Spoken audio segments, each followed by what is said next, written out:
Dear students, welcome to Gate Smashers. आज की इस वीडियो में लेके आया हूं complete guidance for the computer networks. अगर आप कोई भी इंटरव्यू के अंदर जा रहे हो, चाहे टॉप लेवल का है चाहे कम लेवल का है, लेकिन अगर आपने कंप्यूटर नेटवर्क्स के किसी भी इंटरव्यू के लिए जाना है तो यार ये वीडियो जरूर चेक करके जाना, क्योंकि इसमें मैं सारे के सारे क्वेश्चंस जो भी पॉसिबल हो सकते हैं कंप्यूटर नेटवर्क से रिलेटेड वो इस वीडियो में आपको करवाने जा रहा हूं और विद एग्जांपल करवाऊंगा।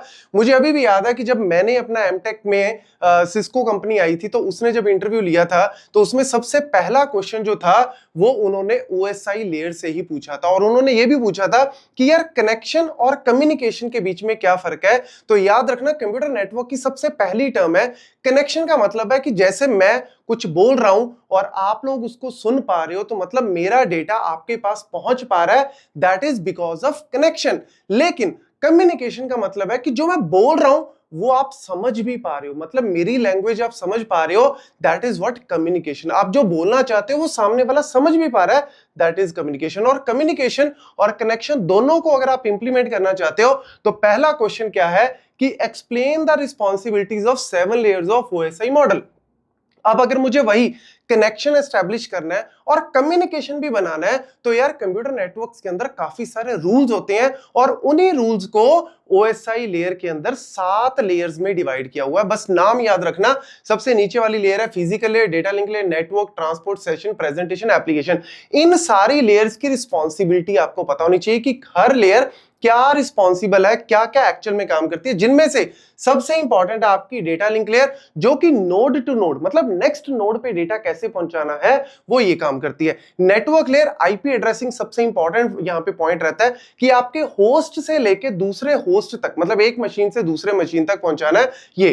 ट्रांसपोर्ट लेयर में हम लोग बात करते हैं प्रोसेस टू प्रोसेस डिलीवरी या एंड टू एंड, मतलब मेरे लैपटॉप में बहुत सारे प्रोसेस चल रहे हैं, लेकिन कौन सा प्रोसेस डेटा भेज रहा है और डेस्टिनेशन पे कौन सा प्रोसेस रिसीव कर रहा है, ये काम होता है जी ट्रांसपोर्ट लेयर का। सेशन का काम है सेशन को मेंटेन करना, प्रेजेंटेशन डेटा को प्रेजेंट कैसे करना है, एनक्रिप्शन, कंप्रेशन, ये सारा काम।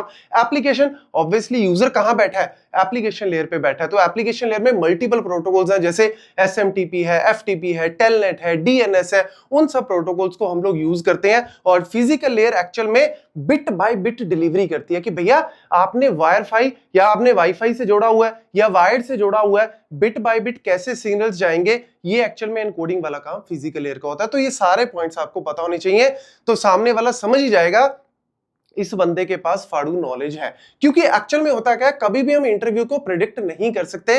कई बार इंटरव्यू जो है वो इजी लेवल का भी हो जाता है, कई बार हार्ड का भी हो जाता है। So based on your answer, कई बार आंसर के अंदर जो है वो कोई क्वेश्चन ऐसा निकल आता है तो कहीं ना कहीं रिकर्सिव सिनेरियो में चलता है, बट मैंने सारे क्वेश्चंस उस तरीके से लेके आया हूं कि पूरा कंप्यूटर नेटवर्क ही आपका रिवाइज हो जाएगा। नेक्स्ट आ जाता है जी ओएसआई मॉडल की लेयर्स, तो पता लगी 7। एक होता है टीसीपी आईपी मॉडल। तो एक्चुअल में जो ओएसआई मॉडल है ये है conceptual theoretical model, but TCP IP model क्या है, प्रैक्टिकल मॉडल है। और इनमें मेन फर्क क्या है, ओएसआई में 7 लेयर्स है और टीसीपी आईपी में हमारे पास होती है 4 लेयर्स। और उन 4 लेयर्स का नेम क्या है, सबसे मेन ऊपर एप्लीकेशन लेयर जैसे उसमें है, ट्रांसपोर्ट लेयर जैसे इसमें है, यहां पे होती है इंटरनेट लेयर जैसे उसमें नेटवर्क लेयर है, यहां पे इंटरनेट लेयर है। और जो डेटा और जो आपकी डेटा लिंक लेयर और फिजिकल लेयर है उसको कंबाइन करके इन्होंने नेटवर्क एक्सेस लेयर बना दी, बस और कोई मेन फर्क नहीं है। रिस्पॉन्सिबिलिटीज उसी तरीके से डिवाइड कर दिया, बस ये पॉइंट जो है वो मेन आप पढ़ लेना थोड़ा सा, वैसे मेन चीज मैंने आपको बता ही दी है। ये एक्चुअल में प्रैक्टिकल मॉडल है जिसके ऊपर आपका इंटरनेट जो है वो बेस्ड है।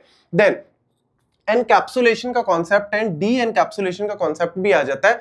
होता क्या है, बड़ा सिंपल सा। एनकैप्सुलेट का मतलब क्या है कि मेरे पास प्योर डेटा है, एप्लीकेशन लेयर ने प्योर डेटा जनरेट किया, जैसे मैंने कोई मेल लिखी या कोई फाइल जनरेट की और उस फाइल को मैं भेजना चाहता हूं, तो for example this is my pure data. अब इस प्योर डेटा को मैं डायरेक्टली तो भेज नहीं सकता। आपने अगर किसी को पार्सल भेजना है तो आप सीधा पार्सल थोड़ी ना भैया बॉक्स में डालोगे या किसी कोरियर वाले को पकड़ाओगे, नहीं, उसको आप किसी एनवलप में डालोगे, किसी बॉक्स में डालोगे। तो जो बॉक्स में डाल रहे हो वो क्या हो गया, एनकैप्सुलेट कर लिया उसने डेटा को एनकैप्सुलेट कर लिया, बस वही कॉन्सेप्ट है। तो यहां पे एप्लीकेशन लेयर ने डेटा जनरेट किया, उसको क्या करता है ट्रांसपोर्ट लेयर एनकैप्सुलेट कर लेता है, मतलब टीसीपी अपना हेडर लगा देता है, या यूडीपी इसमें प्रोटोकॉल यूज होता है, वो अपना हेडर ऐड कर देता है उसके अंदर, ठीक है, एनवलप वो हेडर है। फिर जब वो डेटा आता है नेटवर्क लेयर में तो नेटवर्क लेयर यूज करता है आईपी, और IPv4 अपना हेडर उसमें 20 बाइट का। वैसे आपको बता देता हूं कि जो टीसीपी का हेडर होता है 20 से लेके 60 बाइट तक का होता है, मिनिमम 20 मैक्सिमम ये। ऐसे ही आईपी वाला 20 से लेके 60 बाइट तक होता है, मिनिमम 20 मैक्सिमम 60। उसके बाद जब डेटा वो आता है डेटा लिंक लेयर पे, तो डेटा लिंक लेयर में हम लोग यूज करते हैं ईथरनेट, और ईथरनेट का जो है वो हेडर वो उसके अंदर जो है वो, मतलब आप ऐसे लगा लो कि प्योर डेटा, उसके ऊपर एक हेडर लगा दिया, फिर उस डेटा को एक और हेडर में, फिर उस डेटा को एक और हेडर में, और फाइनली फिर हमने बिट बाय बिट डेटा को सेंड कर दिया। अब क्या होगा, जब वो डेटा जो है वो ये एनकैप्सुलेशन हो गया।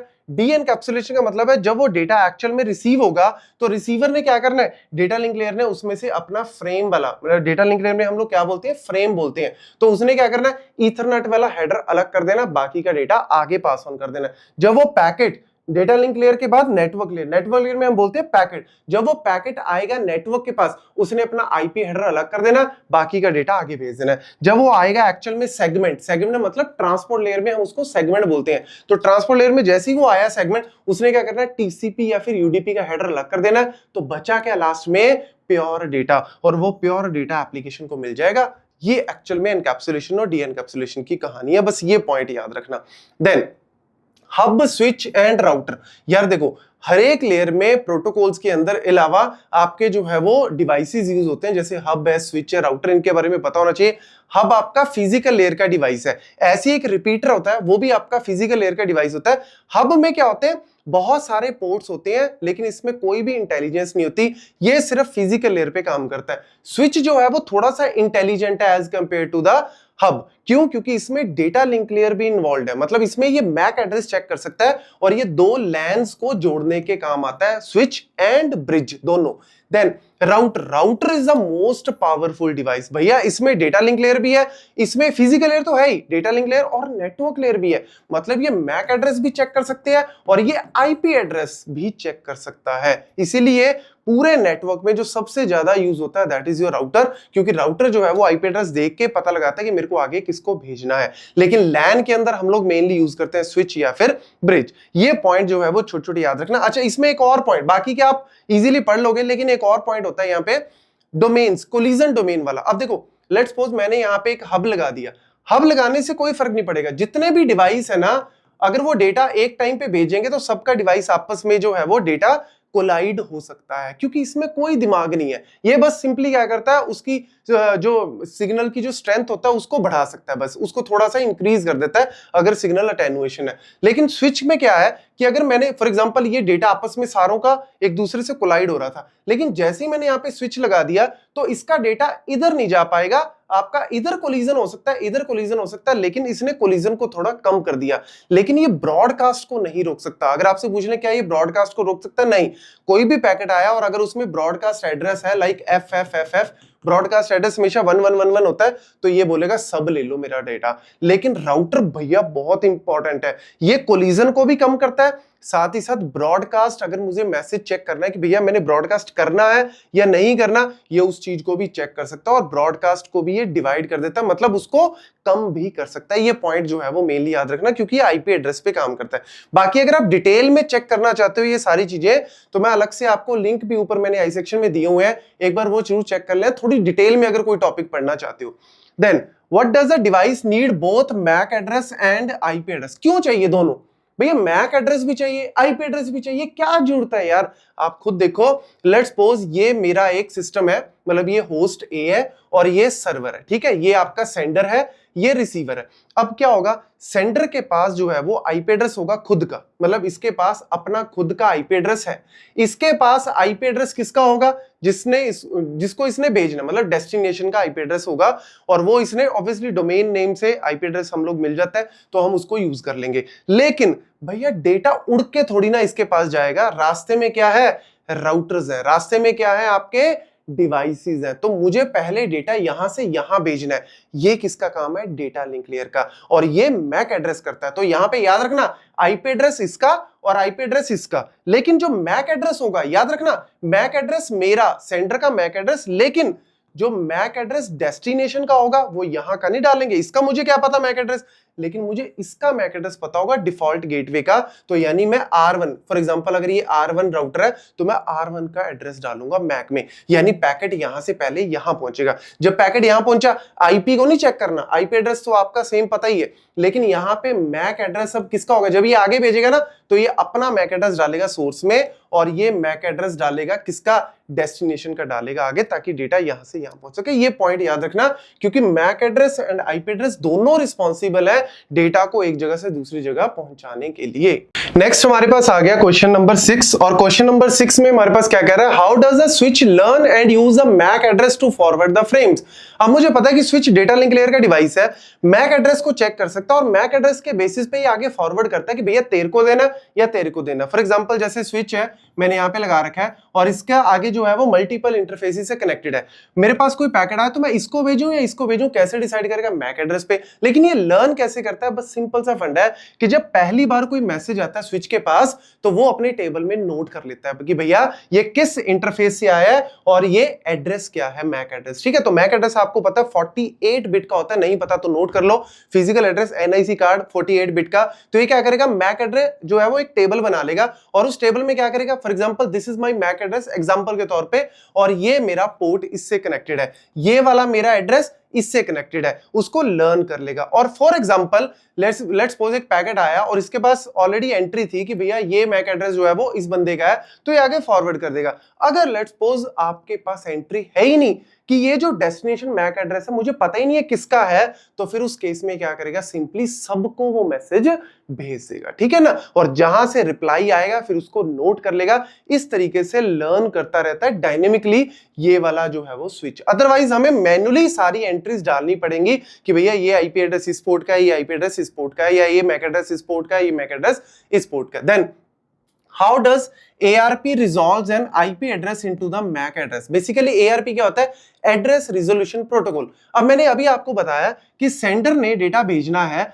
तो सबसे पहले वो क्या करेगा, जो भी उसके नियरेस्ट डिफॉल्ट गेटवे कह लो या राउटर कह लो उसको भेजना पड़ेगा। ठीक है ना, अब सेंडर के पास अपना खुद का आईपी एड्रेस भी है, सेंडर के पास खुद का मैक एड्रेस भी है, सेंडर के पास जिससे वो कनेक्टेड है बाय डिफॉल्ट उसका आईपी एड्रेस भी होता है, आईपी सेक से मिल जाता है या फिर आईपी कॉन्फ़िग से मिल जाता है, या फिर जिससे वो कनेक्टेड होता है उसका आईपी एड्रेस जो है वो मेरे पास ऑलरेडी होता है। लेकिन इसका मैक एड्रेस मेरे पास नहीं है, तो मैक एड्रेस कैसे मिलेगा, तो इसके लिए एआरपी हेल्प करता है। तो एआरपी क्या करता है, एक सेंड करता है रिक्वेस्ट कि ये आईपी एड्रेस है और भैया इसका मेरे को कॉरेस्पॉन्डिंग मैक एड्रेस चाहिए। तो वो एक तरह से जैसे क्लास में मैं जाके पूछूं किसी से कि हु इज वरुण, तो यानी मेरा एड्रेस जो मैं जो रिक्वेस्ट भेज रहा हूं वो रिक्वेस्ट हमेशा याद रखना वो ब्रॉडकास्ट होती है कि भैया मेरे को ये बताओ कि ये आईपी किसका है, तो उसका आंसर हमेशा यूनिकास्ट होगा, क्योंकि जिसका भी वो आईपी होगा वो बोलेगा मेरा आईपी है जी, तो मुझे उसके कॉरेस्पॉन्डिंग मैक एड्रेस प्रोवाइड कर दो। तो भैया इस तरीके से आईपी के कॉरेस्पॉन्डिंग मैक एड्रेस इसको मिल जाता है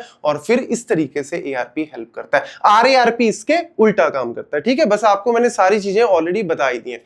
then single point of failures यहां पे क्या होते हैं, सिंगल पॉइंट ऑफ फेलियर का मतलब है सिंपल सा बड़ा, लेकिन ना ये बड़ा पूछा जाने वाला क्वेश्चन है, स्पेशली सिस्टम डिजाइन वगैरह में भी पूछ लेते हैं। आप ऐसे लगा लो, दो विलेज है V1 एंड V2, ठीक है, और बीच में जो है वो काफी खतरनाक नदी है और ये दोनों एक ब्रिज से कनेक्टेड है। लेट्स सपोज कोई नेचुरल डिजास्टर आ गया, फ्लड वगैरह या कुछ भी, तो भैया ब्रिज हो गया फेल। ब्रिज मतलब टूट गया, ऑब्वियसली V1 और V2 क्या हो गए, आपस में अब डिस्कनेक्टेड हो गए। और इसकी वजह क्यों है, क्योंकि भैया सिंगल पॉइंट ऑफ फेलियर है। अगर यही इनके साथ कोई और ब्रिज होता या मल्टीपल ब्रिज होते या कोई और रास्ता भी होता तो हम उसके थ्रू डेटा भेज सकते थे। लेकिन सिंगल पॉइंट ऑफ फेलियर मतलब कि भैया एक ही डिवाइस या एक ही लिंक आप लोग यूज कर रहे थे और अगर वो स्टॉप हो गया तो पूरा नेटवर्क आपका टूट सकता है। इसीलिए हमेशा हम लोग यहाँ पे यूज करते हैं रिडंडेंसी। रिडंडेंसी मतलब मल्टीपल चीजें, यानी आप जो है वो बैकअप लिंक्स वगैरह या duplicate devices, fail over systems, firewalls है या सीडीएन सिस्टम्स है, जितनी भी सर्वर्स वगैरह, डेटाबेस,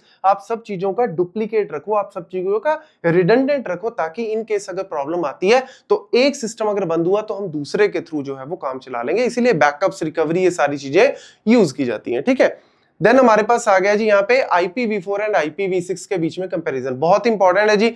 IPv4 वर्जन 4 है, जिसके अंदर 32 बिट का आईपी एड्रेस होता है और IPv6 वर्जन 6 है जिसमें 128 बिट का। मेन क्या था कि जो 32 बिट था 2^32 आईपी पॉसिबल है।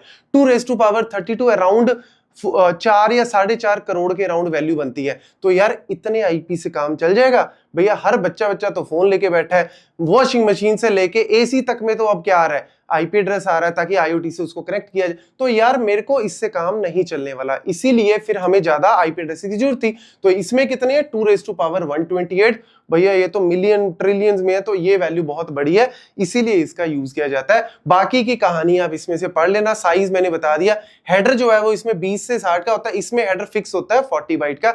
एक इंपॉर्टेंट इंफॉर्मेशन, इसमें मैन्युअली करना पड़ता है आपको कॉन्फ़िगरेशन, या डीएचसीपी के थ्रू भी कर सकते हो। इसमें ये SLAC या फिर डीएचसीपी। इसमें एक इंपॉर्टेंट पॉइंट इसमें और था, that is broadcast. Yes, broadcast जो है वो इसमें सपोर्टेड है, लेकिन इसमें ब्रॉडकास्ट नहीं होती, इसमें मल्टीकास्टिंग। मल्टीकास्टिंग का मतलब होता है किसी ग्रुप को मैसेज भेजना, ब्रॉडकास्ट मतलब सबको भेजना।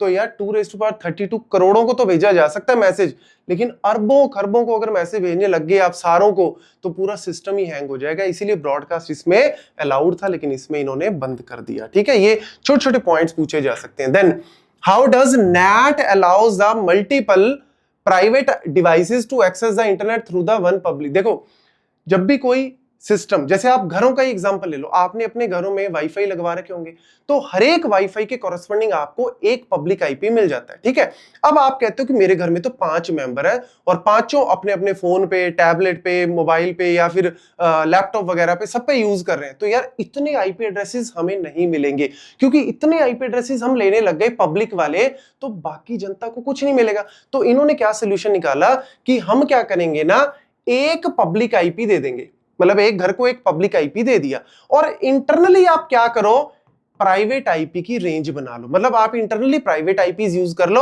और बाहर एक पब्लिक आईपी, मतलब बाकी की दुनिया आपको इस पब्लिक आईपी से जानती है, लेकिन इंटरनली आपने प्राइवेट आईपीज की रेंज ले ली। जैसे क्लास ए की रेंज होती है 10.10 करके, क्लास बी में 172 वाली रेंज होती है, क्लास सी में 192 वाली रेंज होती है। तो आपने एक आईपी एड्रेस ले लिया प्राइवेट वाला, और आपने 3-4 जो है वो उसके अपने अपने जो है वो इंट्रानेट बना लिया। लेकिन जैसे ही आपका मैसेज अब बाहर तो जा नहीं पाएगा, क्योंकि आपके पास तो प्राइवेट आईपी है, तो आप पब्लिक डोमेन को कैसे एक्सेस करोगे? तो यहां पे आपके गेट के पास लगा दिया जाता है नेट, और नेट पता है क्या करता है, आपके प्राइवेट आईपी के ऊपर ये पब्लिक आईपी लगा देता है, और आपका मैसेज जिसको भी भेजना है, यूट्यूब को भेजना है, फेसबुक को भेजना है, इंस्टा को भेजना है, जिसको भी भेजना है उसके पास चला जाएगा। जब वहां से रिप्लाई आएगा तो भैया ये नेट क्या करेगा, उसी पब्लिक के कॉरस्पॉन्डिंग कन्वर्ट कर देगा उसको प्राइवेट में, और जिस बंदे ने भेजा था उसको रिप्लाई चला जाएगा। तो इससे मेरे जो number of IP addresses public थे वो यूज होने कम हो गए। मतलब हम औरों के लिए यूज कर सकते हैं, एक ही घर में इतने पब्लिक की जरूरत नहीं है। इसी के साथ साथ नेट के साथ एक और वर्ड यूज होता है, पैट।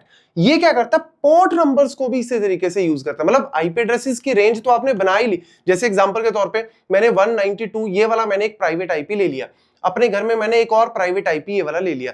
ठीक है, और ये मेरा क्या है जी, एक पोर्ट नंबर। ये मेरा क्या है जी, एक पोर्ट नंबर। पोर्ट नंबर क्या होता है, जो एप्लीकेशन आप यूज कर रहे हो उसका एड्रेस। तो ये एप्लीकेशन अब जैसे ये मैसेज बाहर जाएगा, तो बाहर तभी जाएगा जब हम इसको पब्लिक आईपी, तो इसने क्या किया, बाहर के लिए एक पब्लिक आईपी ले लिया और उस पर्टिकुलर जगह पे मैसेज चला जाएगा। जब रिप्लाई आएगा तो ये अपने आप इस पब्लिक को नेट क्या करेगा, प्राइवेट में चेंज करके जिसके बेस भेजना है उसके पास उसको भेज देगा। इस तरीके से आपका नेट और पैट दोनों काम करते हैं। बड़े ही इंपॉर्टेंट डिवाइसेस है नेटवर्किंग में। नेक्स्ट क्वेश्चन है हमारे पास आईपी एड्रेसिंग के ऊपर, जिसमें मैंने क्लासलेस आईपी एड्रेसिंग के ऊपर क्वेश्चन को लेके आया हूं। क्लासलेस में क्या होता है, कोई भी क्लासेस नहीं होती, एक होती है क्लासफुल, जिसमें class A B C D और ई जो है वो 5 क्लासेस में डिवाइड किया था।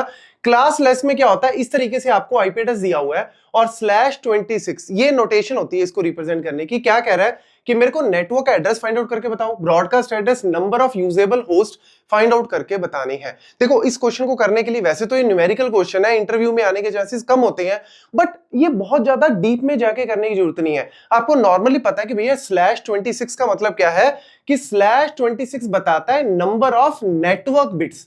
ये क्या बता दिया, नंबर ऑफ नेटवर्क बिट्स। अब आपके आईपी एड्रेस में दो चीजें होती हैं, network bit plus host bit, और टोटल आपको पता है 32 बिट का आपका एड्रेस IPv4, यानी अगर उसमें से 26 बिट आपकी नेटवर्क की है तो होस्ट की कितनी बनी भाई, 32 माइनस 26 कर दो, आंसर आ गया 6, तो 2 raised to power 6 करोगे तो 64 आंसर आ गया। यानी इतने होस्ट बन सकते हैं, इतने होस्ट जो है वो बन सकते हैं, और यही चीज मैंने यहां पे लिखी हुई है कि टोटल नंबर ऑफ एड्रेसेस जो है वो इतने हो सकते हैं। लेकिन अब होता क्या है कि इसमें से दो माइनस करने जरूरी है, क्यों, क्योंकि एक पहला एड्रेस आपके नेटवर्क की आईडी होता है और लास्ट वाला जो एड्रेस होता है वो ब्रॉडकास्ट एड्रेस होता है। देखो कैसे करोगे, आपके पास एक आईपी यहां पे दिया हुआ है, क्या, 192.168.10.70, ठीक है। अब यहां पे नेटवर्क की बिट है 26, तो आप 26 बार 1 लिख दो, मतलब इसका जो सबनेट मास्क बनेगा वो 255.255.255.192 बनेगा। अब कैसे बना, 8 बिट ये होगी 1111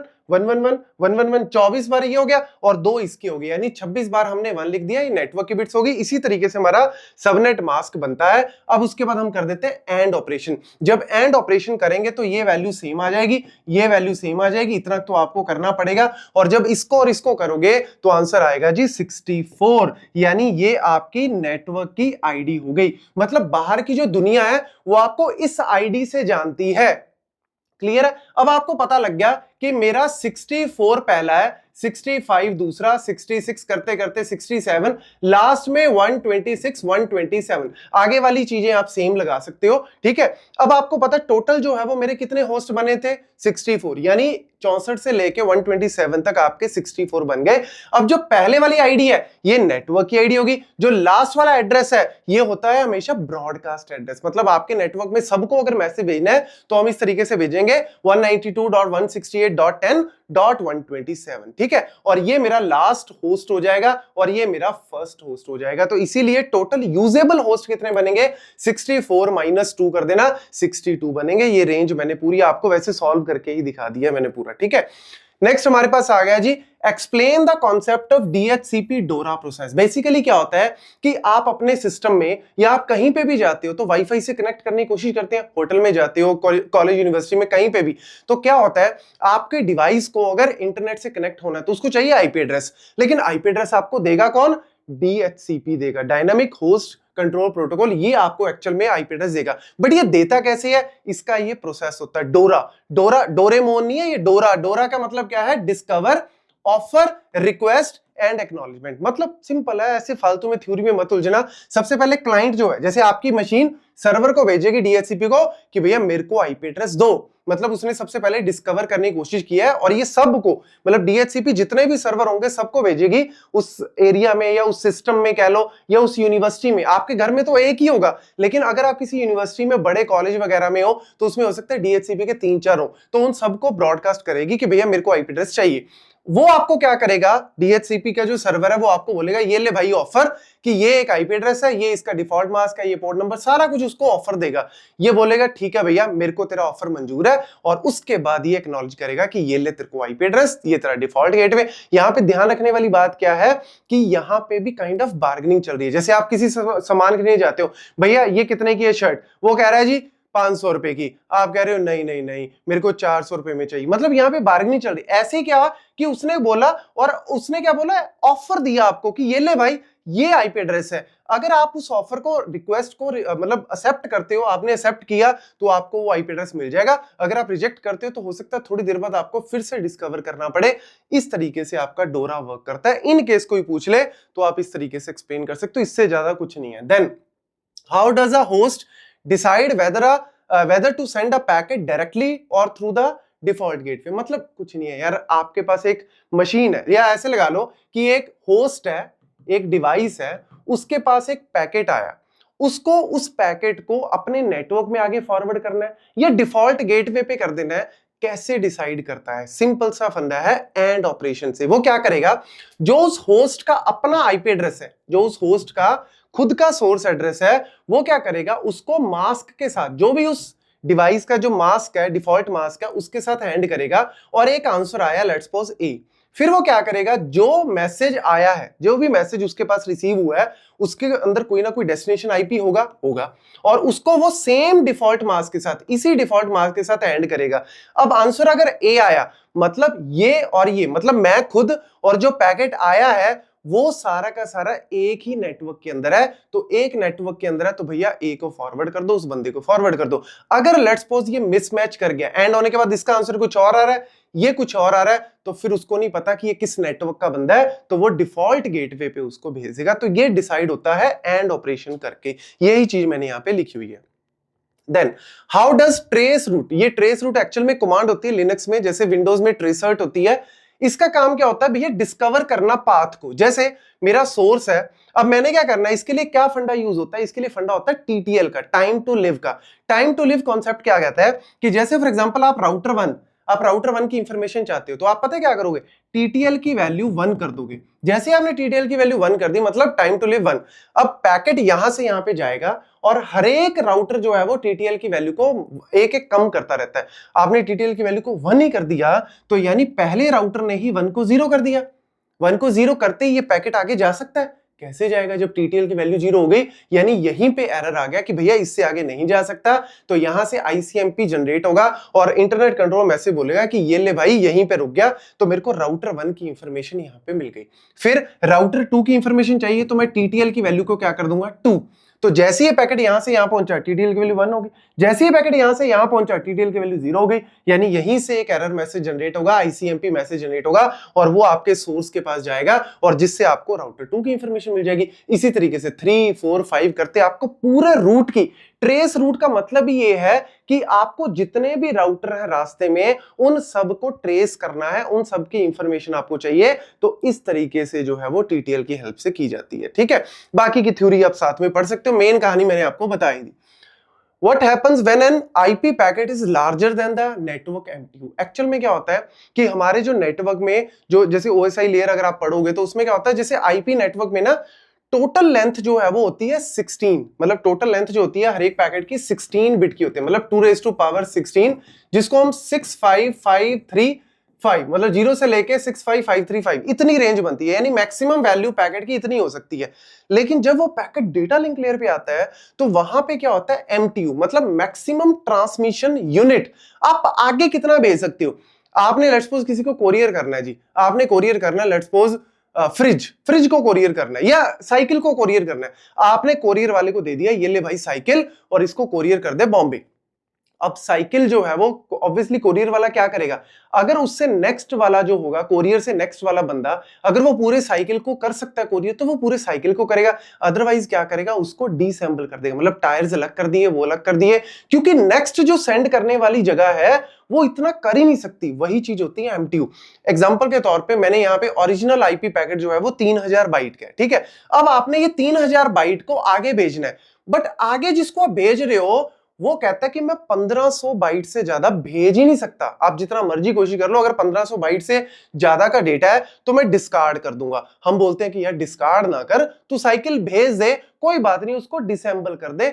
जब वो बॉम्बे पहुंचेगा, डेस्टिनेशन पे पहुंचेगा, तो हम अपने आप उसको असेंबल कर लेंगे। ऐसा होता है। तो वही चीज यहां पे होगी भैया, फ्रेगमेंट होगा। 3000 बाइट है। अब ध्यान से देखना कैसे होगा फ्रेगमेंट, बहुत इंपॉर्टेंट है। 3000 बाइट में याद रखना 2980 आपका 2980 क्या है, प्योर डेटा है, और 20 बाइट क्या होता है, हेडर। अब बिना हेडर के डेटा कैसे मूव करेगा। अगर आपने किसी को भेजना है तो आप एनवलप में डाल के उसके ऊपर लिखते हो ना कि भैया to this person from this, तो वो आपका हेडर हो गया। अब आपको ये 2980 को डिवाइड करना पड़ेगा फ्रेगमेंट्स में। तो आपने पता क्या किया, 1480 का एक फ्रेगमेंट बना दिया, 1480 का दूसरा फ्रेगमेंट बना दिया और 20 बाइट का तीसरा फ्रेगमेंट बना दिया। आप इनको जोड़ लो, 1480 प्लस 1480 प्लस 20 करोगे तो 2980 वैल्यू आ जाएगी। बट यहां पे आप इस प्योर डेटा को कहीं पे भेज सकते हो, ये तो वहीं पड़ा रहेगा। ये कब जाएगा, जब इसके साथ 20 बाइट का हेडर जुड़ेगा। ये कब जाएगा, जब 20 बाइट का हेडर जुड़ेगा। ये कब जाएगा, जब 20 बाइट का हेडर जुड़ेगा। क्योंकि जो IPv4 डेटाग्राम है उसमें पैकेट अलग अलग रूट से जा सकते हैं। मतलब आपने बॉम्बे में साइकिल भेजना था तो कुछ पार्ट वाया जयपुर जा रहे हैं, कुछ पार्ट वाया यूपी जा रहे हैं, कुछ पार्ट वाया MP जा रहे हैं। तो यार कहीं ना कहीं दिल्ली से अगर अलग अलग रूट पकड़ रहे हैं सारे, तो मुझे सबके साथ हेडर लगाना पड़ेगा। तो जब मैं 2020 का मिनिमम हेडर लगाऊंगा तो देख लो कितना हो गया टोटल साइज, 1500 बाइट, 1500 बाइट और ये 40 बाइट। कोई बात नहीं, मैक्सिमम 1500 होना चाहिए, तो हमने 1500 कर दिया। ये नहीं है क्योंकि मेरे पास डेटा ही इतना है, तो हम उस हिसाब से जो है वो डेटा सेंड करते हैं। तो ये पॉइंट जो है वो बड़ा इंपॉर्टेंट है, नोट कर लेना। Then compare TCP and UDP. Basically TCP क्या होता है? Connection oriented, very important, transport layer के प्रोटोकॉल है, ये कनेक्शन लेस है। जहां पे रिलायबिलिटी चाहिए, बस एक लाइन याद रखना, जहां पे रिलायबिलिटी चाहिए टीसीपी, जहां पे स्पीड चाहिए यूडीपी। वैसे आपको और भी बता देता हूं, ये 20 बाइट का हेडर होता है, मैक्सिमम 60 बाइट का हो सकता है, लेकिन ये फिक्स है जी 8 बाइट का। इसमें आपका प्रॉपर चेकसम वगैरह सब कैलकुलेट करते हैं, एरर आता है, फ्लो कंट्रोल सब हैंडल करता है। ये कहता कुछ नहीं है भाई, पैकेट भेजना है तो भेज, स्पीड चाहिए मुझे, फटाफट से डेटा भेजना है। इसीलिए डीएनएस वगैरह में, वॉइस मैसेज में, गेमिंग वगैरह में, स्ट्रीमिंग में, कि फटाफट से मैसेज जाना चाहिए। अगर पैकेट रास्ते में कोई लॉस हो गया कोई बात नहीं, हम भेजते रहेंगे, लेकिन ये कहता है अगर पैकेट कोई लॉस हो गया मैं उसको दोबारा भेजूंगा, मैं रिलायबिलिटी के बिना काम नहीं चलता। तो ये भैया वेब में, ईमेल में, अब आप ईमेल किसी को भेजोगे उसमें अटैचमेंट है, तो आपकी ईमेल तो पहुंच गई, अटैचमेंट आई नहीं, तो भैया फायदा क्या हुआ? यूडीपी कहता है कोई बात नहीं मेरे को फर्क नहीं पड़ता, बट टीसीपी कहता है मेरे को फर्क पड़ता है। तो रिलायबिलिटी के केस में ये, अनरिलायबल के केस में ये, फास्ट के केस में, ठीक है। Then why does TCP use ये बड़ा इंपॉर्टेंट है जी, 3-वे हैंडशेकिंग बहुत बार पूछा जाता है। मतलब आप रास्ते में कहीं जा रहे हो, रास्ते में आपको टाइम पता करना है, आपके पास मोबाइल नहीं है, घड़ी नहीं है, तो आप क्या कर सकते हो? या तो एक बंदे से पूछो कि भैया टाइम क्या हुआ है, और उस बंदे ने बोला 10:30 हुए हैं, तो खत्म बात, ये हो गया जी आपका यूडीपी। टीसीपी क्या कहता है? रास्ते में कोई बंदा मिला, आपने उससे टाइम पूछना है, लेकिन आप पहले क्या करो, अरे भैया कहां से हो आप, क्या हाल चाल है, वो ट्रांसफर दे रहा, अच्छा आप वहां से हो, जबलपुर से हो, मैं भी जबलपुर से हूं। तो मतलब पहले बातचीत करेगा, कनेक्शन बनाएगा, फिर उसके बाद डेटा भेजेगा। ये 3-वे हैंडशेकिंग से बनाता है। तो इसके लिए यहां पे क्या करेगा, पहले सिन पैकेट भेजेगा। क्या होता है 3-वे हैंडशेकिंग? पहले सिन पैकेट भेजेगा और सीक्वेंस नंबर भेजेगा कोई भी, कि मैं तेरे को डेटा जो है वो इस सीक्वेंस नंबर से भेजना स्टार्ट करूंगा। फिर ये बोलेगा ओके जी, इसने इस सिन का एक्नॉलेजमेंट भेज दिया, और साथ में इसने अपना भी, क्योंकि यहां पे क्लाइंट सर्वर जो है वो 2-वे मोड में काम करते हैं, फुल डुप्लेक्स में, ये इसको डेटा भेजेगा, ये इसको डेटा भेजेगा। तो इसने भी इसको बता दिया कि ठीक है भाई, मैं तेरे को डेटा भेजूंगा 2000 बाइट से, तू अपने आप को सिंक्रोनाइज कर ले, तू अपने आप को सिंक्रोनाइज कर ले। और इसने एक्नॉलेजमेंट भेज दी x+1, जो एक्नॉलेजमेंट हमेशा जो सीक्वेंस नंबर आता है उसका एक एक्स्ट्रा होती है, मतलब एक ऐड करके इसके पास आ गई जी। इसने फिर से एक्नॉलेजमेंट भेज दी कि तेरा पैकेट मेरे पास आ गया, और ये ले जी एक्नॉलेजमेंट y+1, मतलब इसने जो भेजा था सीक्वेंस नंबर उसमें एक ऐड कर दिया। जब ये हो जाएगा, दोनों एक दूसरे को सिंक्रोनाइज कर लेंगे, अपनी विंडो को सेट कर लेंगे, फिर डेटा ट्रांसमिशन जो है वो स्टार्ट होगा। बस ये पॉइंट नोट कर लेना। Then how does TCP provides a reliable, I think ये मैंने आपको बता ही दिया अभी कि भैया टीसीपी रिलायबल क्यों है, कि अगर कोई पैकेट लॉस होता है वो रीट्रांसमिट करता है। जैसे एग्जांपल के तौर पे सेंडर ने एक डेटा भेजा कि भैया सीक्वेंस 1000 बाइट, ठीक है, उसने क्या किया, एक्नॉलेजमेंट भेज दी कि 1001, कि भैया ये ले तेरा 1000 बाइट वाला आ गया, 1001 का मुझे नेक्स्ट भेज। उसने 1001 का भेज दिया, लेकिन वो हो गया रास्ते में लॉस, खत्म हो गया कहीं पे, ठीक है। अब इसके बाद क्या करेगा, ये कुछ देर तो वेट करेगा, इसको बोलते हैं टाइम आउट टाइमर। कुछ देर वेट करेगा कि यार अभी भी एक्नॉलेजमेंट आ जाए, अभी भी एक्नॉलेजमेंट आ जाए। अगर उस टाइम के बीच बीच में एक्नॉलेजमेंट आ जाती है, तब तो वो समझ जाएगा कि पैकेट पहुंच गया। अगर एक्नॉलेजमेंट नहीं आई तो सेंडर अपने आप समझ जाएगा कि भैया वो पैकेट लॉस हो गया, तो फिर से वो रीट्रांसमिट करेगा। और रीट्रांसमिशन का मतलब ही क्या है, रिलायबिलिटी। बस ये पॉइंट याद रखना, यूडीपी के केस में ऐसा कुछ नहीं होता। Then, how do ports and socket allow the multiple application to use the same IP address? Basically क्या होता है, सॉकेट एड्रेस क्या होता है, पहले तो नोट कर लो। सॉकेट एड्रेस होता है IP address plus port number. अब आईपी एड्रेस आपका 32 बिट का है, जैसे IPv4 में, पोर्ट नंबर होता है हमारा 16 बिट का, यानी 48 बिट का आईपी एड्रेस, और 48 बिट का सॉकेट एड्रेस। ये क्यों यूज होता है, एग्जांपल बताता हूं आपको, बड़ा मजेदार एग्जांपल है। लेट्स सपोज आपकी मशीन है, आपका लैपटॉप है, उसमें 3 एप्लीकेशंस रन कर रही हैं। मतलब ब्राउजर के अंदर आपने कोई मेल सर्विस भी ओपन कर रखी है, कोई आप वेब सर्विस भी ओपन कर रखी है, कोई गेमिंग ओपन कर रखी है, तो मतलब आपने मल्टीपल सर्विसेज को ओपन किया हुआ है। हर एक सर्विसेज का पोर्ट नंबर अलग अलग होगा, ऑब्वियसली हर एक का पोर्ट नंबर तो अलग अलग होगा। पोर्ट नंबर होता है, हर एक एप्लीकेशन को एक यूनिक नंबर असाइन कर दिया जाता है आउट ऑफ दिस 2⁻16, जिसमें से कुछ स्टार्टिंग के स्टैंडर्ड्स होते हैं, तो उसने ऑपरेटिंग सिस्टम ने एक एक पोर्ट नंबर असाइन कर दिया। अब लेट्स सपोज आपकी रिक्वेस्ट जो है वो सर्वर पे जा रही है, ठीक है, किसी एक कॉमन सर्वर पे जा रही है। अब लेट्स सपोज इस एप्लीकेशन ने मैसेज भेजा उसके पास आ गया, सर्वर के पास, सर्वर ने आईपी एड्रेस नोट कर लिया कि इस मशीन से मैसेज आया। जब इस एप्लीकेशन ने भी सर्वर को भेजा तो आईपी एड्रेस क्या होगा, सेम होगा। एक कंप्यूटर में आईपी एड्रेस तो सारी एप्लीकेशन सेम ही यूज करेंगी, लेकिन सर्वर कंफ्यूज हो जाएगा कि यार ये आईपी एड्रेस भी सेम है, ये आईपी एड्रेस भी सेम है, तो मेरे को पता कैसे लगेगा कि ये दो अलग अलग चीजें हैं? मेरे को पोर्ट नंबर की हेल्प से, क्योंकि पोर्ट नंबर सारों के क्या होंगे, अलग अलग होंगे। दूसरा एग्जांपल, लेट्स सपोज एक मशीन 1 है, एक मशीन 2 है, एक आप हो और एक आपका फ्रेंड है। आप भी कोई मल्टीपल एप्लीकेशन यूज कर रहे हो, आपका फ्रेंड भी एप्लीकेशन यूज कर रहा है और आपकी रिक्वेस्ट कॉमन सर्वर पे जा रही है। अब लेट्स सपोज ये भी हो सकता है आपका ऑपरेटिंग सिस्टम जो है वो कोई ना कोई पोर्ट नंबर असाइन करेगा आपकी एप्लीकेशन को। अब पोर्ट नंबर तो मेरे लिमिटेड है, तो दूसरी मशीन में, किसी और दूसरी मशीन में पोर्ट नंबर तो असाइन सेम हो ही सकता है ना।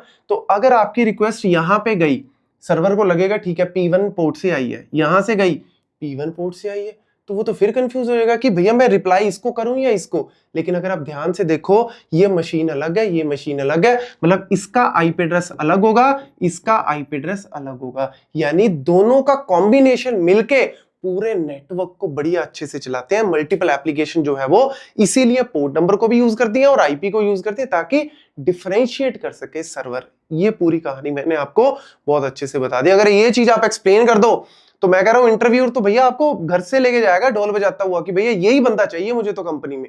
ये सच बता रहा हूं। Then how does DNS resolve a domain name into the IP address? बहुत इंपॉर्टेंट है जी। आप जब भी ब्राउजर पे यूआरएल वगैरह पे क्या लिखती हो, youtube.com, google.com, ChatGPT, gate smashers, कहने का मतलब क्या है, आप सिर्फ डोमेन नेम लिखते हो, लेकिन उसके कॉरस्पॉन्डिंग आईपी एड्रेस कैसे पता लगता है?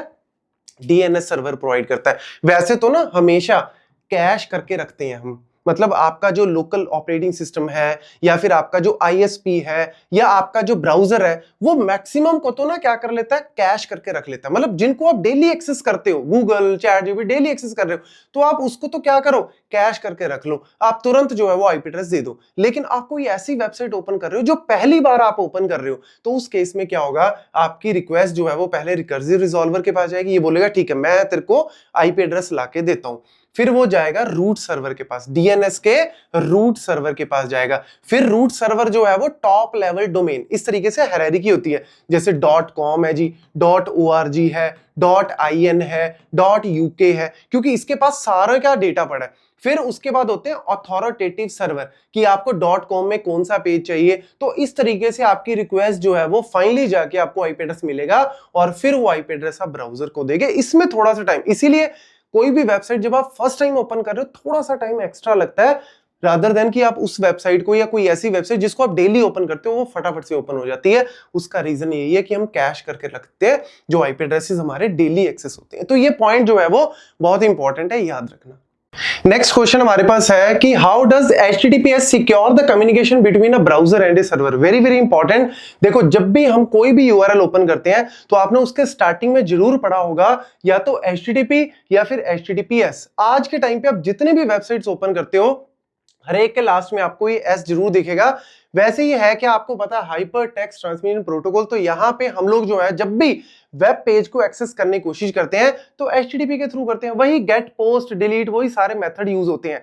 लेकिन ये प्लेन टेक्स्ट में डेटा भेजता है और वहां पे हैकर अगर कोई बैठा है तो आपके डेटा को इजीली मजे से बैठ के पढ़ेगा। तो भैया सिक्योरिटी तो गई, कॉन्फिडेंशियलिटी तो गई, इसीलिए हमें चाहिए होता है HTTPS, क्योंकि ये यूज करता है TLS, transport layer security mechanism, और ये प्रोवाइड करता है आपको कॉन्फिडेंशियलिटी, इंटीग्रिटी एंड ऑथेंटिकेशन। सारा कुछ कैसे, देखो आपने ब्राउजर से रिक्वेस्ट भेजी कि लेट्स सपोज http google.com, मतलब आपने सिर्फ http लिखा। अब यहां पे जैसी वेब सर्वर के पास गई वो बोलेगा भैया HTTPS के थ्रू करना है, और उसके लिए वो क्या करेगा, सर्टिफिकेट एंड की भेजेगा। कौन सी की भेजेगा, पब्लिक की भेजेगा अपनी, ठीक है, और सर्टिफिकेट भेज दिया। ये दोनों चीजें आ गई ब्राउजर के पास। ब्राउजर ने सबसे पहले सर्टिफिकेट को क्या करना है, ऑथेंटिकेट करना है, चेक करना है कि क्या ये वैलिड है सर्टिफिकेट, क्या ये प्रॉपर सर्टिफिकेट अथॉरिटी जो है वो उसने असाइन किया हुआ है। हाँ किया हो। कई बार आपने देखा होगा कि आपके ऊपर वहां पे ना रेड कलर में आ जाता है, कोई भी वेबसाइट आप ओपन करते हो उसमें लिखा आ जाता है सर्टिफिकेट एक्सपायर्ड, तो यानी वो कहीं ना कहीं प्रॉब्लम क्रिएट कर सकती है। तो सर्टिफिकेट प्रॉपर वर्क कर रहा है और इसने अपनी पब्लिक की दे दी। जैसे ही आपके पास इसकी पब्लिक की आई, आपने अब एनक्रिप्ट करना है। पता है मैसेज कैसे एनक्रिप्ट किया जाता है, जो भी आपका मैसेज है आप इसकी जिसको भेज रहे हो, जो आप एक्चुअल में आप तो सेंडर हो, रिसीवर की क्या करो, पब्लिक की से, मतलब सर्वर की पब्लिक की से आप उसको एनक्रिप्ट कर दो, लॉक लगा दो और ये मैसेज भेज दो। जैसे ही मैसेज इसके पास आएगा तो ये मैसेज पता कैसे खुलेगा, इसी बंदे की प्राइवेट की से खुलेगा, ये मैसेज डिक्रिप्ट हो जाएगा। रास्ते में अगर कोई हैकर ले भी लेता है तो वो मैसेज तो ले लेगा लेकिन वो साइफर टेक्स्ट होगा, वो इसको ओपन नहीं कर पाएगा क्योंकि ओपन करने के लिए प्राइवेट की चाहिए और वो सिर्फ सर्वर के पास है। तो वो उसके जो है वो ओपन करके डिक्रिप्ट कर लेगा और फिर इस तरीके से जो है वो आपका मैसेज जो है वो कहीं ना कहीं एक दूसरे को पहुंचता रहेगा, यानी सिक्योरिटी, कॉन्फिडेंशियलिटी सब कुछ आपको मिल गया by using HTTPS। Very very important, आपको पता होना चाहिए। Then What happens in the network after a user enter a URL? अरे यार बड़ा बेसिक सा क्वेश्चन है, लेकिन ऑब्वियसली अगर आप किसी नेटवर्क के इंटरव्यू में जा रहे हो तो अगर आपसे यही पूछ लिया जाए कि भैया आप ब्राउजर पे कोई भी यूआरएल ओपन करते हो तो कैसे वेब पेज आपके पास आ रहा है, पूरी कहानी क्या है, तो ऑब्वियसली सबसे पहले क्या होता है जी, आपने जैसे ही डाला www.google.com तो सबसे पहले उसका चाहिए आईपी एड्रेस, क्योंकि आईपी एड्रेस से ही हमें पता लगेगा नेटवर्क कहां पे है और होस्ट कहां पे है। तो उसके लिए डीएनएस, अब डीएनएस पे भी आपको सीधा डोमेन नेम रूट लेवल पे जाने की जरूरत नहीं है, आपके जो लोकल ऑपरेटिंग सिस्टम में, आईएसपी में, वो लोग आपको डोमेन नेम प्रोवाइड कर देंगे। लेट्स सपोज अगर उनके पास डोमेन नेम नहीं है जो मैंने अभी बताया, तो फिर आपका जो रिजॉल्वर यहाँ पे रिजॉल्व करेगा वो आपको डोमेन नेम लाके देगा, वही रूट सर्वर अथॉरिटेटिव से आपको लाके देगा। उसके बाद क्या करोगे, आप जिससे कनेक्टेड हो, आपका डिवाइस ऑब्वियसली वाईफाई या वायर्ड से किसी से तो कनेक्टेड होगा ही, तो जिससे भी वो राउटर से कनेक्टेड है वो आपका गेटवे होता है, तो आपकी रिक्वेस्ट उसके पास जाएगी और फिर सबसे पहले बनेगा जी आपका टीसीपी कनेक्शन। अगर आप रिलायबिलिटी चाहते हो, नहीं चाहते तो यूडीपी के थ्रू भी कर सकते हो। टीसीपी 3-वे हैंडशेकिंग करेगा सर्वर के साथ, मतलब आपका ब्राउजर सर्वर के साथ पहले 3-वे हैंडशेकिंग करेगा और सिक्योरिटी को मैनेज करने के लिए HTTPS। तो आपको एक सेशन मिलेगा विच इज वेरी सिक्योर, की एक्सचेंज होगी, सर्टिफिकेट चेक हो गए, आपके पास एक सिक्योर सेशन बन गया। अब वो सेशन ओपन है जी, अब आप जो भी मैसेज भेजना चाहते हो आप अपना HTTP वही गेट मैसेज की भैया मेरे को ये पेज चाहिए, वो पोस्ट करेगा, आपके पास जो है वो सारा डेटा आएगा वेब पेज में, वही HTML, CSS, जावास्क्रिप्ट, इमेजेस सारा कुछ आ जाएगा। उसको क्या करना पड़ेगा मुझे, जैसे ही वो रिसीव हो गया मेरे ब्राउजर पे, उसको हम क्या करेंगे, रेंडर करेंगे। रेंडर करने का मतलब है वो सारे डेटा को, सारी फाइल्स को रेंडर करेंगे और रेंडर करने के बाद उसमें जो HTML है, CSS है, इमेजेस है, जावास्क्रिप्ट, सबको रेंडर करने के बाद फाइनली जो है वो रेंडर किया हुआ डेटा यूजर के ब्राउजर पे ऐसे बढ़िया सुंदर सा वेब पेज बनके ओपन होगा। ये पूरी की पूरी कहानी जब आप एक्सप्लेन कर दोगे तो इससे आगे आपसे कुछ भी नहीं पूछ सकते। Then computer is connected to a WiFi but can not open any website, troubleshoot. यार ये तो हम डेली कई बार होता ही है कि कोई मतलब वेबसाइट ओपन कर रहे हैं, नहीं ओपन हो रही, वो आती है ना डायनासोर से वाली गेम ओपन हो जाती है, वो कई बार इंटरनेट नहीं कनेक्टेड उसकी वजह से भी हो जाती है, कई बार जो है वो ओपन हो जाती है, तो हम लोग भैया वेबसाइट ओपन करने की बजाय वो डायनासोर वाली गेम ही खेलने लग जाते हैं, जंप करवाने वाली। तो यहाँ पे क्या है, सिंपल है, आप तो ट्रबल शूट कर देते हो, वो नेक्स्ट नेक्स्ट करके अपने आप चल पड़ता है, लेकिन इंटरनली जो है वो ये 5 चीजें होती हैं। क्या होती हैं, सबसे पहले check WiFi signal and IP configuration, मतलब सबसे पहले हो सकता है कि आपको डीएचसीपी ने प्रॉपर एक आईपी एड्रेस दिया ही नहीं है, आपके पास हो सकता है पब्लिक आईपी हो ही ना, आपके पास प्राइवेट आईपी हो, जब तक पब्लिक आईपी नहीं होगा तो आप इंटरनेट से कनेक्ट कैसे करोगे, तो भैया वो हो गया। उसके बाद गेटवे अनरीचेबल, बस जो आपका राउटर है जिससे आप कनेक्टेड हो, आप उसी के साथ प्रॉपर्ली कनेक्टेड नहीं हो, तो आपको उसका नाम, पासवर्ड वगैरह सारा डाल के प्रॉपर चेक करना पड़ेगा। डिफॉल्ट गेटवे वही हो गया 8.8.8. ठीक है, तो डिफॉल्ट। उसके बाद पब्लिक आईपी, हाँ पब्लिक आईपी आपका अनरीचेबल है, मतलब वही जो आईएसपी जिसके साथ कनेक्टेड हो, एयरटेल, जियो, जो भी, तो वही आपका अनरीचेबल आ रहा है, तो उसके लिए आप जो है वो पिंग मैसेज भेज सकते हो। पहले अपनी पिंग जो है वो डिफॉल्ट गेटवे को भेज सकते हो, वो आपको रिप्लाई कर देगा, अगर रिप्लाई आ गया तो कनेक्टेड हो, नहीं आया तो मतलब डिस्कनेक्टेड हो। फिर आपने आईएसपी को ऑब्वियसली नेक्स्ट वाले गेटवे को भेजा पिंग मैसेज और उससे रिप्लाई आ गया तो कनेक्ट हो जाओगे, नहीं तो डिस्कनेक्टेड हो। देन टेस्ट द डीएनएस, अब एनएस लुकअप मैसेज भेजेंगे कि भैया मेरा डोमेन नेम, जो मैं एक्चुअल में डोमेन नेम डाल रहा हूं उसके कॉरेस्पॉन्डिंग मेरे को आईपी एड्रेस मिल रहा है या नहीं मिल रहा, तो एनएस लुकअप जो भी आप डालोगे google.com, उससे आपको आइडिया हो जाएगा कि रिप्लाई आ गया तो यानी कनेक्ट, नहीं तो आप डिस्कनेक्टेड। तो वो चीजें जो है वो इंटरनली चेक होगी। या फिर आपका जो ब्राउजर है, कुकीज वगैरह, ये सारी प्रॉक्सी, वीपीएन तो नहीं ऑन, ठीक है, फायरवॉल प्रॉपर्ली काम कर, वो सारी चीजें जो है वो आपकी चेक होंगी और फिर जो है वो आपका नेटवर्क कनेक्ट हो जाएगा। Then how would you respond to a suspected network security breach. देखो नेटवर्क में सिक्योरिटी को मैनेज करने के लिए बहुत सारी चीजें लगाई जाती हैं, जैसे फायरवॉल्स लगाए जाते हैं, IDs, intrusion detection system, intrusion prevention systems, DMZ, demilitarised zone बनाए जाते हैं। तो ऑब्वियसली अगर आपको पता लग गया कि यार सिक्योरिटी ब्रीच हो गया, अब रिस्पॉन्ड कैसे करना है, मतलब फायर हो गई, बिल्डिंग में आग लग गई, अब उसको रिस्पॉन्स कैसे करना है? तो सबसे पहले आपको डिटेक्ट करना पड़ेगा कहां पे लगी आग, ठीक है, मतलब उसका सोर्स क्या है, कहां पे, फिर उसके अंदर क्या कंटेंट, मतलब क्या उससे प्रॉब्लम हो सकती है, फिर आपको इन्वेस्टिगेट करना पड़ेगा क्यों लगी वो आग, फिर फटाफट से आपको रिस्पॉन्स करना पड़ेगा कि भैया फायर एक्सटिंग्विशर सब कुछ करो, तो वो चीजें इरेडिकेट करना पड़ेगा, फिर आपको जो है वो फाइनली रिकवर करना पड़ेगा। वही चीज यहां पे है, सबसे पहले तो डिटेक्ट करो कि एक्चुअल में प्रॉब्लम आई कहां पे है, किस कंप्यूटर में, किस राउटर में, किस डिवाइस में कहां पे दिक्कत आई है, फिर वो डिवाइस के अंदर है क्या उसके अंदर कोई इंपॉर्टेंट डेटा, सेंसिटिव डेटा, वो सारी चीजें चेक करनी पड़ेंगी, कहां से आई, लॉग फाइल सब कुछ चेक करोगे,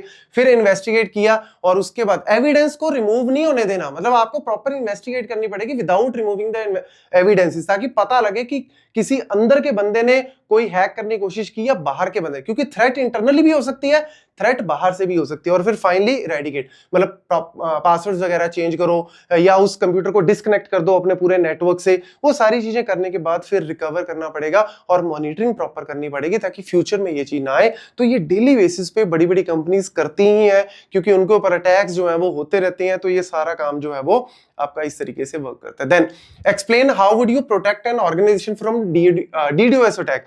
देखो बहुत सारे टाइप्स के अटैक्स होते हैं, जैसे आपको फिशिंग पूछ सकते हैं। फिशिंग क्या होता है कि आप मतलब कोई लेजिटिमेट की जगह अनलेजिटिमेट कोई ईमेल आई और उसके अंदर कोई लिंक है, स्पैम वगैरह, और आपने उसके ऊपर क्लिक कर दिया, आपका सेंसिटिव डेटा हैकर के पास जा सकता है। स्मिशिंग होता है, एसएमएस कोई ऐसा आ गया गलत और उस पर क्लिक कर दिया, वो उसको बोलते हैं स्मिशिंग, फिशिंग, विशिंग, इस तरीके से बहुत सारी टर्म्स होती हैं। ऐसी man in the middle attack होता है, ऐसी एक होता है जी DoS attack, denial of service, और एक होता है DDoS, distributed denial of service. मतलब कहने का कि एक मशीन से मैं बहुत सारी रिक्वेस्ट भेज रहा हूं, पिंग मैसेज या सिन फ्लडिंग मैसेज भेज रहा हूं सर्वर को, और उसकी वजह से सर्वर की एक कैपेसिटी है, जैसे ही उसकी कैपेसिटी से ज्यादा मैसेजेस आएंगे, रिक्वेस्ट आएंगी, सर्वर रिस्पॉन्ड करना बंद कर देगा। और अगर वो मशीन बंद हो गई, लेट्स सपोज आपने अमेज़न पे बहुत सारे मैसेज इस तरीके से भेज दिए, तो वो रिस्पॉन्ड करना बंद कर गया, तो फ्लिपकार्ट तो ऑटोमेटिकली चढ़ाई कर जाएगा भाई, क्योंकि कंपटीशन है, तो एक कॉम्पिटिटर को रोकना है तो भैया उस पर फ्लड अटैक कर दो ताकि वो चले ना, और दूसरा उस टाइम पे अपनी कमाई कर जाएगा। तो ये चीजें चलती हैं ऑब्वियसली। तो यहाँ पे आपका जो डीओएस अटैक है, इसको तो रोकना बहुत ईजी है, मतलब आपका फायरवॉल जो है वो रोक सकता है, आपका जो सीडीएन है वो उसको रोक सकता है, क्योंकि एक ही डिवाइस से बहुत सारे पैकेट आ रहे हैं, आप उस आईपी को ब्लॉक कर दो, उस पोर्ट नंबर को ब्लॉक कर दो, उस एप्लीकेशन सबको ब्लॉक कर दिया। लेकिन जो डिस्ट्रीब्यूटेड है ये खतरनाक है, इसमें बॉट आपको मैसेज भेज रहे हैं, जो इफेक्टेड कंप्यूटर्स हैं उनको बॉट बोलते हैं, वो आपको मैसेज भेज रहे हैं, लेकिन अलग अलग आईपी से। एक मैसेज आ रहा है यूएसए से, दूसरा यूके से, तीसरा पेरिस से, चौथा फ्रांस तो चलो पेरिस ही हो गया, ऑस्ट्रेलिया से, मतलब अलग अलग जगह से आपको डिस्ट्रीब्यूटेड वे से आ रहा है, तो इसमें थोड़ा सा दिक्कत आ जाती है। तो इसीलिए यहाँ पे जो ट्रैफिक वगैरह, जो फ्लड अटैक आ रहा है, सबसे पहले सीडीएन ही रोकने की कोशिश करता है, जो आपका कंटेंट डिलीवरी नेटवर्क है, जो इनिशियल स्टेज पे होता है, वही पहले तो एब्जॉर्व कर लेगा पूरे फ्लड को, और वो चेक करेगा, फिल्टर आउट करेगा लेजिटिमेट क्या है, और पैटर्न्स को चेक करने की कोशिश करेगा, और उसके थ्रू जो है वो रोकेगा। अदरवाइज फिर आपका वेब एप्लीकेशन फायरवॉल बड़ी तगड़ी चीज है जी, वो उसको फिल्टर आउट करेगा, रोकने की कोशिश करेगा, और फिर उसके बाद रेट लिमिट्स लगा देगा कि भैया इससे ज्यादा अगर मैसेजेस आते हैं तो वो सारे के सारे ब्लॉक हो जाएंगे। तो कहीं ना कहीं इफेक्ट तो उसका पड़ता ही है सिस्टम के ऊपर।